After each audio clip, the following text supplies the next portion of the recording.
was going to happen with this thing, but thanks for, I think you're okay back there, if you want to be back there. Just looking at the light switch. Oh, okay.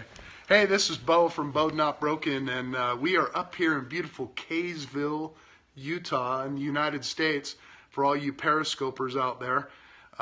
We're with Mike Page today, and we're going to get to him in just a second, but I want to thank everybody for watching yesterday. Sorry about the mix-up. Hopefully I can record our show today and keep it the way it should be.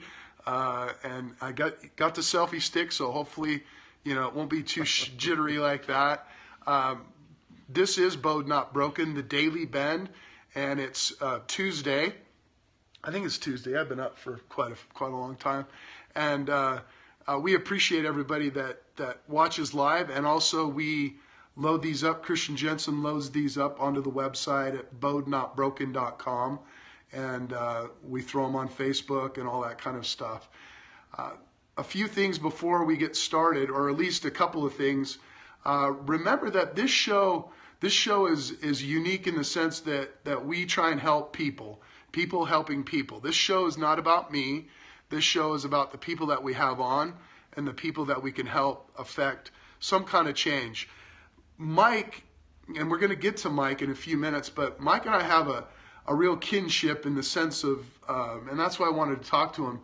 This is really adversity 101, and how to, you know, the BEAU'D Not Broken philosophy is faith in yourself, courage to do things, to travel outside of your comfort zone, and then endurance. And we've talked to so many different people that have not the same stories, but different stories, and how they have gotten through some of the issues that they've been a part of. And so, again, BEAU'D Not Broken. When I say it's all about the bend, meaning we don't want to break. BEAU'D Not Broken. We bend in certain situations, and I give the visual of a beautiful bow and arrow type of a thing. And that's the play with my name. But the bow is something that can bend to an extreme point, or it can not bend very much, depending on, and that's the analogy between adversity and the issues that you might have and we have as humans. And so that's what I wanted to, each time we come on the air, I want to make sure that people understand that's BEAU'D Not Broken. And the Daily Bend is a view into people's lives about you know, how they've gotten through some of the adversities and successes.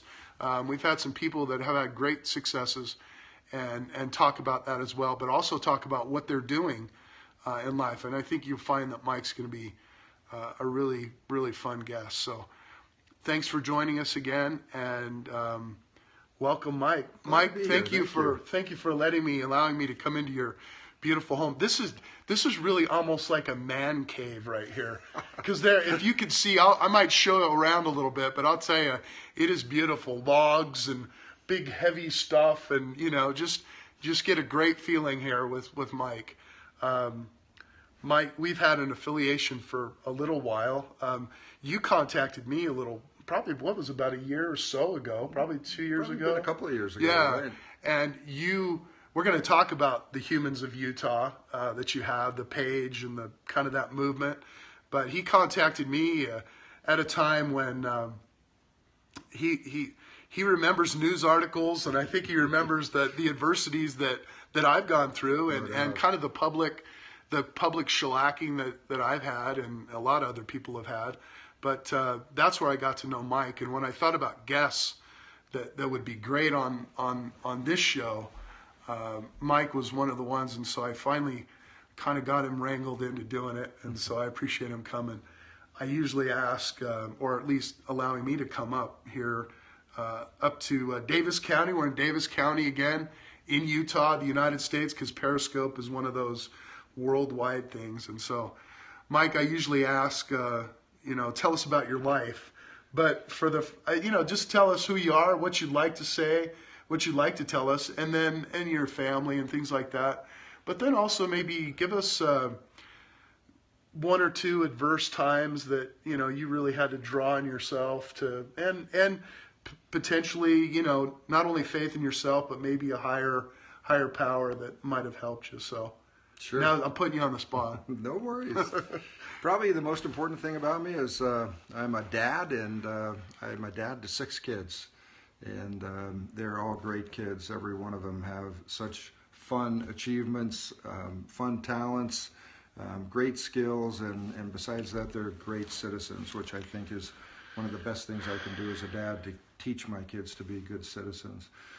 As a profession, I work as an audiologist. My whole focus in my career has been working particularly with children with deafness. From the very earliest stages. That's a real word, deafness. Sorry to interrupt, but no, deafness is a real word. And I will tell you, deafness is one of the most debilitating conditions you can have if you choose to let it be that way for you.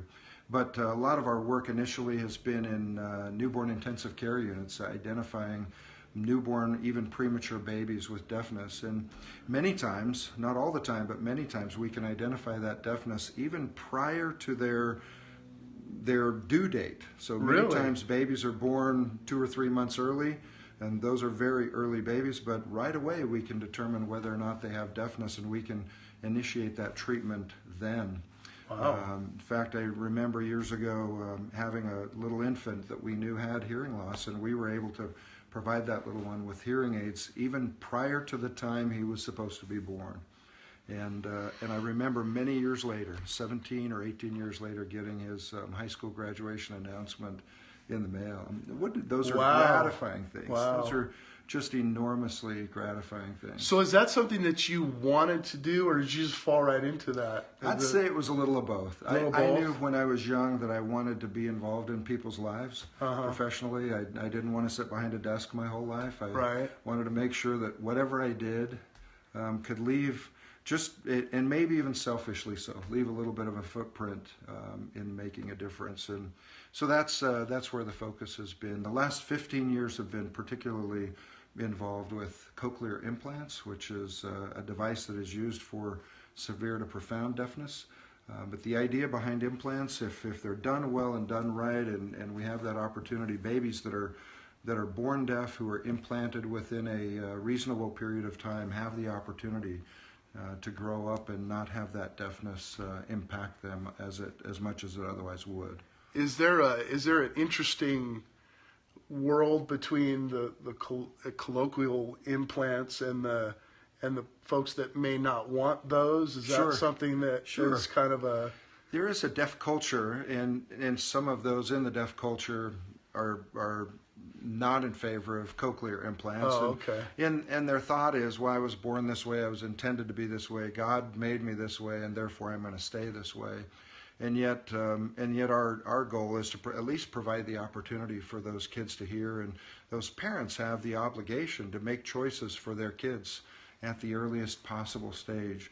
So kids, if we waited until they were old enough to choose, it would be too late, because the window of opportunity for developing spoken language is really between birth and about 4 years old. And so parents have that obligation one way or the other. And I would say many or most parents go ahead and they choose to give their kids those opportunities to hear, and some don't. Some don't. Some choose to live in that deaf culture and be whatever that is for them. Interesting. How about any adverse situations through your life that you might want to share that we don't have enough time? Yeah, that's usually the case with guys kind of around our age. It is true. Isn't it?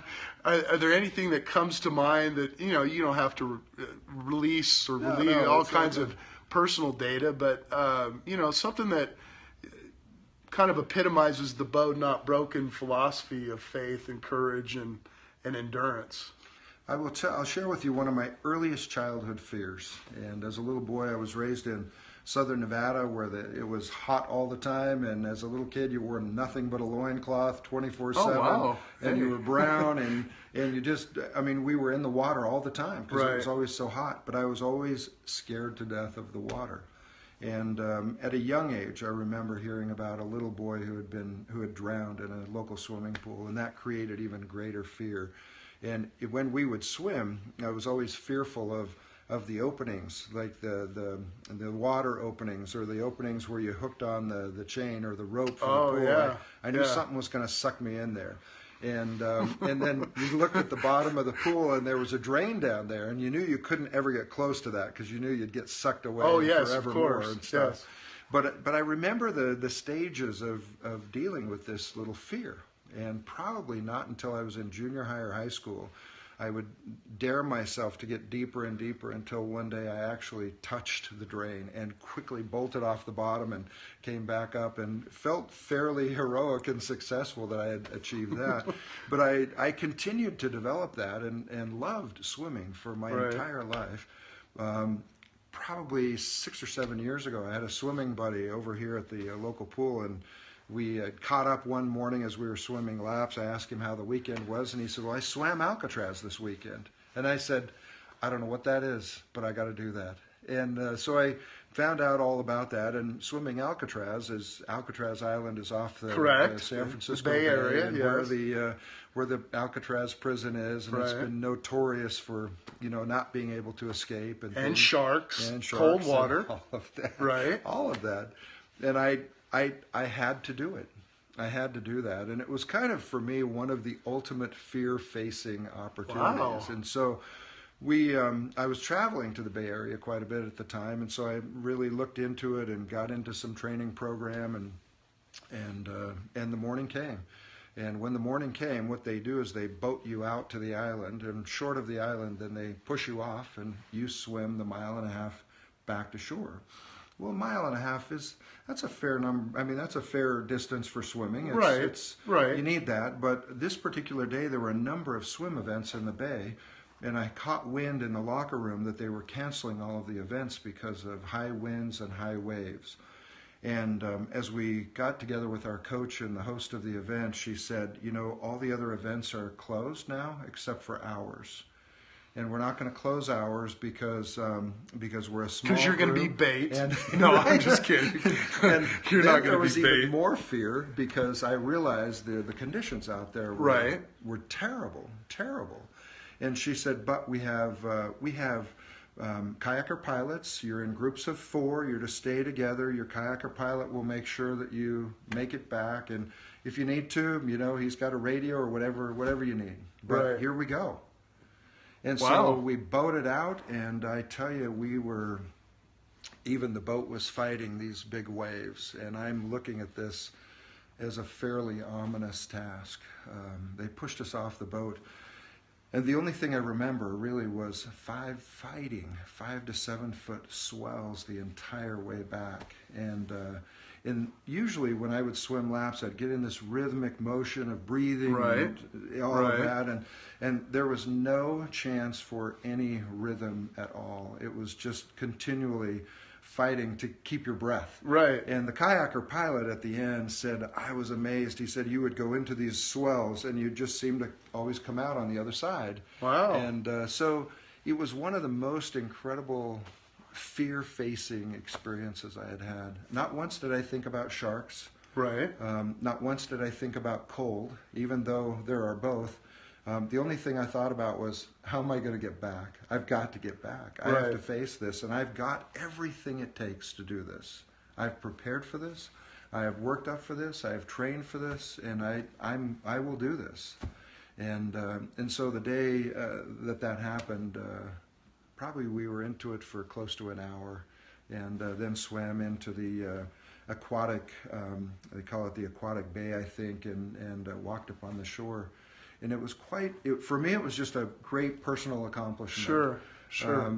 And I don't know that I loved it so much, but I was so determined that I signed up the next year because I needed to do it a second time to prove that the first time wasn't just a fluke. Oh, you competitor, you. But the fear and facing the fear was no less the second time. It was no less the second time. Wow. You're watching BEAU'D Not Broken, the Daily Bend on Periscope, and we're talking with Mike Page. I have to it's not station identification, but there are people that come in that watch and then they go out, that kind of a stuff. But so tell me what you just spoke about your fear of swimming as an early child, and then then a few years ago tackling the 1.5 miles. Is that what it is from Alcatraz, and swimming that not only once but twice? What do you think about when you're? Who do you think about? What do you think about when you're swimming something like that? Other than, no fear. You don't have any fear. You're kind of gone. But what do you think about when you're doing something like that? I think the fear is still there. It's always there. In fact, even as you're trying to get a breath and these waves just come at you as you're sucking it in, you get a big mouthful of seawater and all of that. I think the fear never really goes away. I don't think about sharks or being cold, but it's the fear of needing to get back. And definitely you think about why I need to get back. I need to get back because I need the personal success out of this.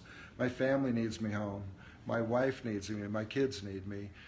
I have those obligations to be responsible for.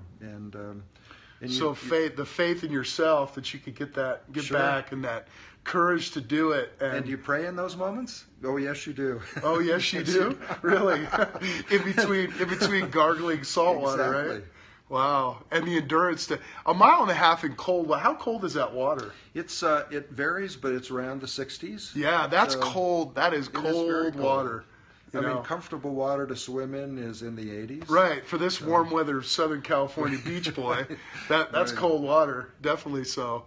That's an awesome story. Thank you. Can you think of any other, maybe jarring accounts of your life that might help people too as well? Here on BEAU'D Not Broken, we talk about Adversity 101. Mike and I have talked about doing a class in colleges with Adversity 101 for all ages, for all people that, not that we know everything, but I think that there's something to be said for talking about adversities amongst people and sharing that and how strong that could be. Something that Mike says today might change somebody's life, or whoever we have on might change somebody's life. But anything else that maybe rocked your world, and then Sure. I'll leave you alone. No, I won't. You're good. I'll share with you another story that I probably haven't shared with you before. And when I was a young, kind of a pre-teenager, there was a family that moved into our neighborhood, and they had several kids, one of which was my age, a young boy, and they also participated in the same church we went to, and we were asked to help this new family in church and make sure they got there and all of this. Right. But the young boy that I was kind of paired up with was not anyone that I wanted anything to do with. In fact, he was not very clean. He wasn't it wasn't somebody I wanted to be my friend at all. Right. I wasn't even slightly interested in a friendship with him. A little judgment kind of a thing? Not even little. Not even a little judgment, extreme. It was extreme. Right. And I remember distinctly riding in the same car going to church, and I'd sit in the back seat on one side looking out one window, and he'd sit in the back seat on the other side, and we would never even converse. Right. And even to the point where I would say unkind things and be sarcastic and really, it probably, looking back, was bullying of the first order. And within probably a year or so, they moved away. And I have ridden that guilt for probably 45 years. Wow. I will tell you that probably 10 years ago, it got to the point where I reached out to try and find him again, because I felt like if anybody needed an apology, I needed to offer it. Wow. And I looked for several years. I contacted old friends. I looked online. I did property ownership records. I did all kinds of. I had law enforcement. You're like looking for a brother or sister. I was, honestly, yeah. I was, and I was desperately determined to find him. I finally located him in the Northern California area, and I found probably about 5 previous addresses. I knocked on doors. I talked to managers. I left notes, to no avail. I could not locate him. And one day online, I found a blog where his name, which was kind of an unusual name, his name was listed as somebody who had been in a recent motorcycle accident and had been killed. And I was devastated by that, because I had lost my opportunity to find some resolution. And I gave up. And it's been less than a year ago. I walked in the door one day after a long trip, and as I walked in the door, I just had this distinct feeling, you go find him again. You go start looking for him again. And I just immediately went online and Googled his name, and boom, he came up on Facebook. And I recognized his picture. It was an extremely worn and weathered face of this boy that I once knew. And I immediately friended him, and then we started messaging back and forth. And I said, I don't know if you remember me. And I just reminded him of our time together. And this would have been in the late 60s, early 70s or so. And he definitely remembered everything. And I said, you may wonder why I'm trying to reach you. Right. And he said, well, yes, I am. And he was wondering. And I said, during that time, I did not treat you well. And I have distinct memories of things that I said that were unkind and unfair and judgmental and harsh. And I said, I just want to see if you would accept my apology. And his immediate response was, 45 years is a long time. And I said, yes, it is. And I said, I just want you to know that I have regrets and I apologize for that. And he just immediately texted back and he said, that is awesome. Wow. And I knew then that I didn't have to carry that burden anymore. Sure. I didn't have to carry that around anymore. We one of our first shows was on with Connor and Christian Jensen, and Connor had been bullied in high school. Wow. Not saying you're this big bully, but he'd been bullied in high school, and how it affected him. Even now, he's in his early 20s, and it still affects him, to a certain point. Sure. But wow, talk about the ultimate. You carrying that burden and then going back in so many years of that's pretty amazing. That's pretty amazing. We've stayed in contact, and probably within the next couple of months, I'll be in Northern California again, and we will meet up for the first time in 45 years. Wow. I want you to share that eventually when you do that.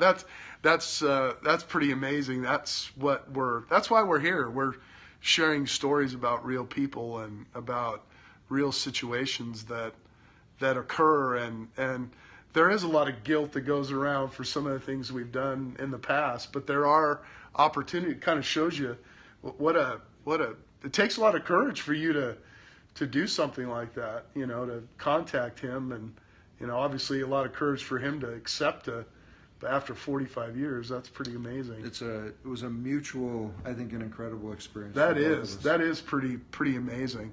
And I guess the point is it's never too late to. It's never too late to, if you want to right a wrong, at least in some way, you can do so. I think there's a lot of opportunity for that for people. Thanks for sharing that. Two very powerful stories. I wanted to talk about the reason, or kind of how we met, tell everybody what you do on Facebook and Instagram, especially on Instagram and stuff like that.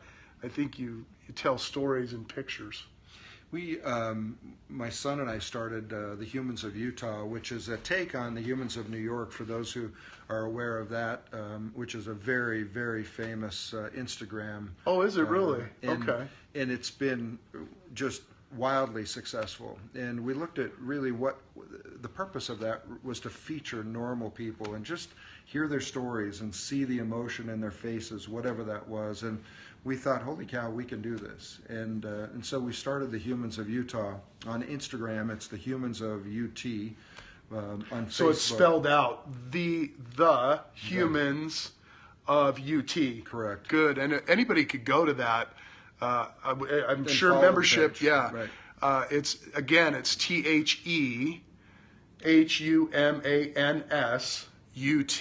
So of UT. I'm sorry. No worries. So the Humans of Utah, just abbreviated, without the AH at the end, kind of a thing. Correct. Yeah. How long have you guys been doing that? Almost 2 years. And I would say probably 70% of the posts are posts that we've gotten from literally walking the streets. Wow. Just approaching somebody random, right. telling them about our project. And, right. and people sometimes turn you down, but so many times they don't. And I'm amazed at those who don't turn us down, who are willing to share a story, that almost immediately 2 strangers engaged emotionally in telling these stories that impact people's lives.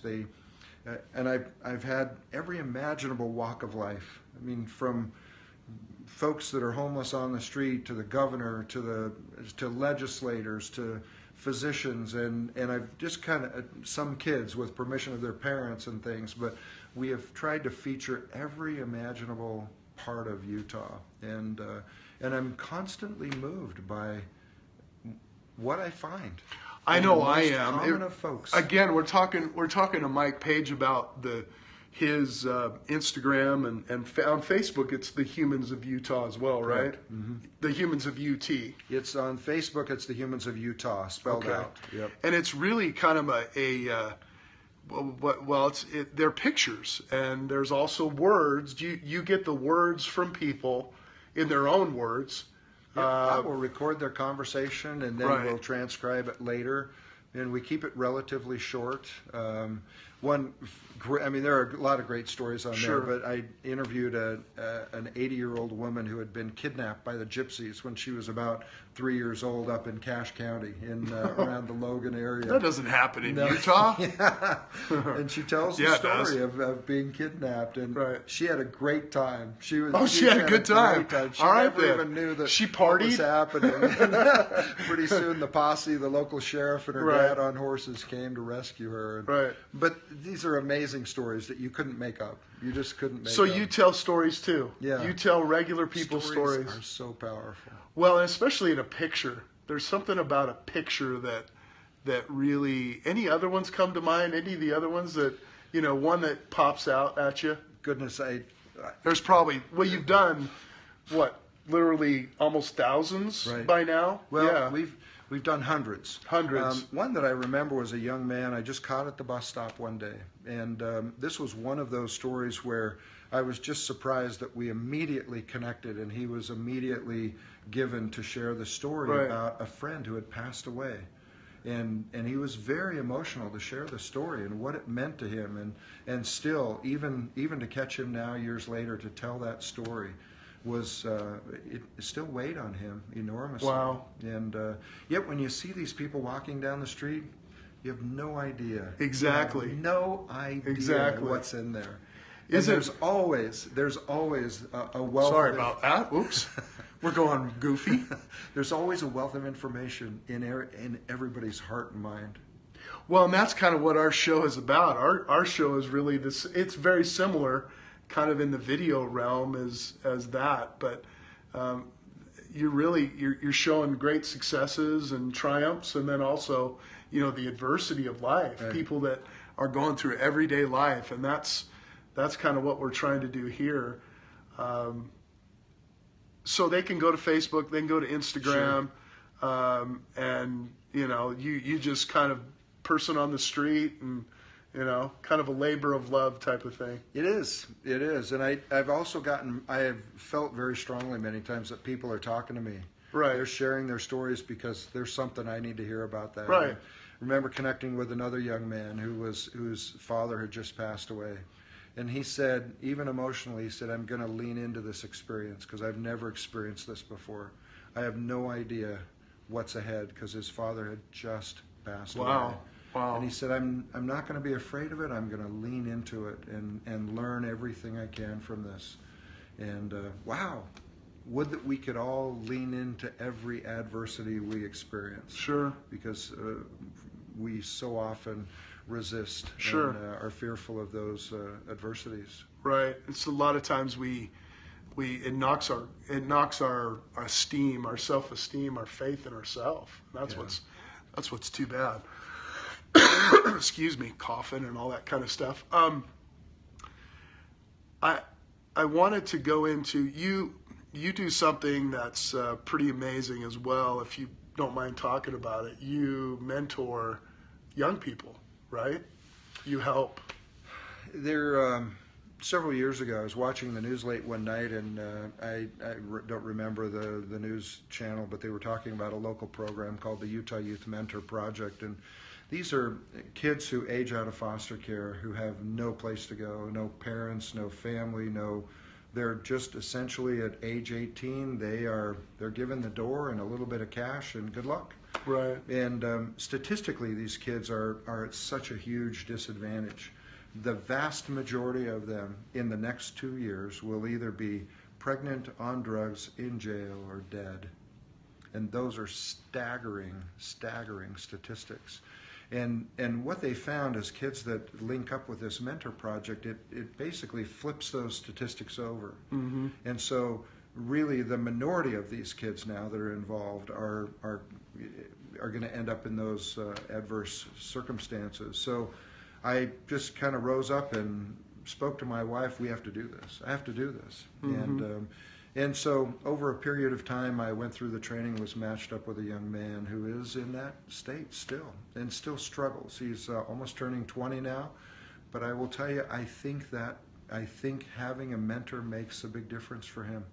And it's a great opportunity for me. It changes my whole perspective on kids and life and what's important, and he always has someone to come to. Right. I can't give him money. I cannot house him. Those are some of the rules. Right. But I'm the guy that he'll reach out to in the night, or he'll text in troubled times, or look for advice. And we have lunch together, and we'll maybe go for a little grocery shopping spree once in a while. But it's once we build that trust, it's been an incredible relationship for me. That's amazing. So it's one of those. Is it just singularly to Utah, or is it throughout the country as well? I had one question on here that I did want to share. You know, how can other people help? Can people get involved? Do they mentor women too as well? Men and women both. Right. And it's called the Utah Youth Mentor Project. It's now, they just recently changed the name to JUMP, but if you Google JUMP and the Christmas Box House, it's under the auspices of Christmas Box House. So it's affiliated with Christmas Box. Right. That's okay. I think everybody kind of knows what that is or where that is, but this is almost this is kind of an offshoot of that, and they're somewhat older. Teenagers or young adults, kind of different than... At least 18, not more than about 21. So do we assume that Big Brothers and Big Sisters is younger? And then this is kind of a program for the older ones that are kind of aging out. Yep, these kids are adults now. So Big Brothers, Big Sisters are going to be younger. Right. And those are kids that are going to still be in a home situation but need some additional guidance and things. Right. So, these are 18 to about 21. As you can see, Mike's a philanthropist as far as service goes. I mean, I can't think of anybody. I don't know anybody that, you know. I'm sure you give as well, but you give of your time quite a bit. It's probably self-serving because I love this stuff a lot. Well, it definitely shows. Thanks for sharing that, the Mentor Project. I think if anybody wants to get involved, you know, they can message me, or, you know, I'll put you up on the website and all that kind of stuff, so they can get a hold of you to, you know, get a hold of who they need to as well. I always ask my guests, heroes in your life, and maybe even a movie so 2 questions, heroes or hero, and, you know, movies that move you, that may still move you, and kind of show you that either it's a male movie, The Spirit of a Man, or something like that. Wow. Probably my hero is my dad, who's been gone now for a long time, but his whole goal in life was to keep us safe, to keep us fed, worked multiple jobs, barely had a high school education, served in World War II as a medic, saw things that changed his life forever, and things that he would never speak about. And yet, till the day he died, his whole focus was us.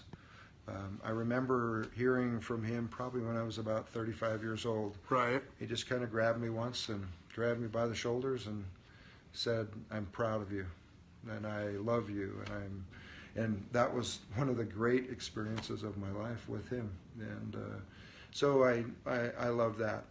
I don't think there's any bigger hero to have a great deal of respect for. As far as a movie, this is probably a little bit of a crazy thing, but one of my movie heroes was Christopher Plummer. Christopher Plummer. In The Sound of Music. Really? I always wanted to play the guitar and sing just like him. Well, if you look back there, there's a bunch of there's a bunch of guitars back there. Really? Tell us a little bit more about that one. That's cool. I was always, it was probably one of the earliest movies that I saw as a kid that I remember being moved by the music. And, and I've always loved music. Music can drive me to tears many times. Right, like many of us, like a lot of us. Right. So I grew up wanting to play the guitar and sing a little bit, and we do. My wife and I both play and sing a little bit, so we do stuff together. But yeah, I can thank Christopher Plummer for that. Probably. I'm loving that because I was expecting Gladiator, like some of us testosterone laced men. I'm sure you like that movie too, but to have one that's kind of a sing and dance type of thing, or crazy, at least isn't it? Yeah, that's awesome. Yeah. No, that's awesome. That means you're okay with yourself.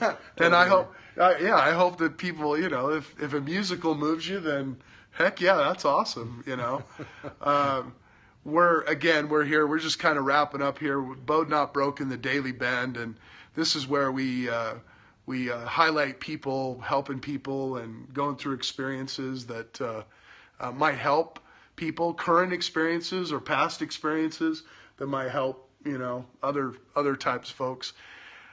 Philosophy, anything, if you, I know it's pretty general, but if you we're all bowed and not broken, and I believe, and I'm sure some people will argue with me, but that was kind of my deduction from my life, and it has been with most of the people I've had on.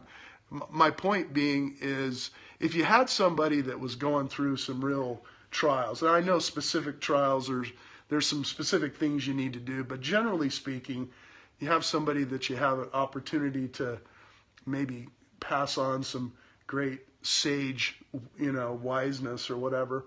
What would you tell them? What do you tell the folks? Well, and we could share so many more stories, but in a general way, adversity is good for us. It is good for us. And if we ever can get to the point where we embrace it a little bit, just recognize it's a part of our lives, no matter how tragic, how difficult it is. Right. There are good things that will come from our adversity. We will be different people because of it, and we will be better, and it puts us in a better spot to be more compassionate to others. And so lean into adversity as much as possible and embrace it, and find some joy out of it. From the ashes, pull the joy. That's great. That's awesome. Yeah, we talk about the faith and the courage and the endurance and trying to keep that balance so you can go through the waves or swim that Alcatraz, swim that Alcatraz, or maybe you're in an abusive relationship, or maybe you're addicted to drugs, or maybe, you lose a job and, you're looking at Walmart to work at. Not that that's bad, but whatever it might be, or you lose a child, or you lose, a dad or a mom. That's what it's all about. So, yeah. So lean into it. That's Mike's advice. That is forgiveness. Be willing to forgive others, regardless, and that frees up your burdens. I think that's important. Yeah, and it's not it can be a religious thing, but it also, I think it's a human thing. Don't you think? I think it's a human thing. People are going to do wrong to you no matter what, even if you do right to them. I think in some cases, it's important to keep the ones that do right to you consistently, and maybe excuse those that do bad to you. But I think that's a great piece of advice. Anything else you want to add? This has been fun. You're the man. This has been fun. I appreciate you letting me come up, and maybe in a few months we'll have you back on, and you can share some more stories. I think it's important for people to see that. Again, this has been BEAU'D Not Broken, the Daily Bend, and I've been here up in Kaysville, Utah, the United States, with Mike Page, and Mike's given us some of his wisdom, and talked about some of the things that he's done in his life, and some of the, again, he's the ultimate entrepreneur, at least the ultimate service-minded entrepreneur, and hopefully you can gain some life advantage from him and from the show. We come to you Monday through Friday, different times. I know it's hard to kind of keep with what we're doing, but that's the whole idea, is random. And if any of you out there in Periscope, Facebook land would love to be a guest, or you know somebody would be a great guest to help us talk about faith and courage and things being all about the bend, and not breaking, but bending, depending on what that situation is, and finding balance in hitting that adversity head on and putting that shoulder on. Please let us know. Please let me know. Again, these shows will be up on the website, BEAU'D.com, and on all the social media channels as well. This is uncut. This is not edited very much. This is just raw, fun, people helping people. And so I really appreciate everybody watching and continuing to watch. And if you have show ideas or questions, comments, please send them to us. And with that, appreciate it. Thank you, man. Great. Have a great day out there, everybody. And remember, it's all about the bend. Have a good day.